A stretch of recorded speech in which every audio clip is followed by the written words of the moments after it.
Եթե միջև հիմա այդ խոսակցությունը չի եղել, տենց չի գնացել, այս անգամ տենց չի լինելու, որտեվ տատին էլ չկա։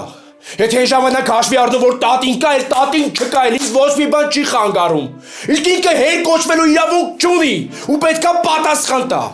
Հետո մենք պետքա շատ շտապ հանդիպենք։ Հիմա մի քիչ խառնեմ, ասմի կլինի հետո։ Չէ, քանի համարձակությունս հավաքել եմ ու ուզում եմ խոսել, պետքա հանդիպենք, հետո ես քեզ շատ կարևոր բան ունեմ ասելու։ Դու որ սենց ես խոսում արդեն վատ է։ Ես անշնորհակալ չեմ։ Ես լավը վատից տարբերել գիտեմ։ Ես ուղղակի ուզում եմ հասկանամ, ինչի համար դու ես արեցիր։ Որ ամեն ինչ դասավորվի նենց, որ ես ատեմ իրան։ Լավ, ինչ էիր մտածում։ Այ էդ է իմ ցավը։ Ասմիկ, մի հատ առանց այդ երկար նախաբանների էլի։ Մի անգամից ասա, ինչ ունես ասելու։ Ինչ ես արել, Ասմիկ։ Ես բաբկենին օգնել եմ նորայից տունը վաճառել։ Ինչ։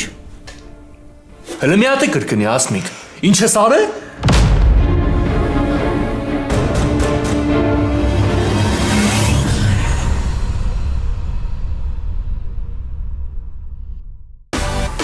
Միացիր մեզ, բաժանորդագրվիր մեր սոցիալական հարթակներին և ստացիր հնարավորություն առաջինը տեղեկանալու մեր նոր նախագծերի մասին։ Այլ կերպ ասած, բաժանորդագրվիր, ծանուցվիր և վայելիր լավագույնը։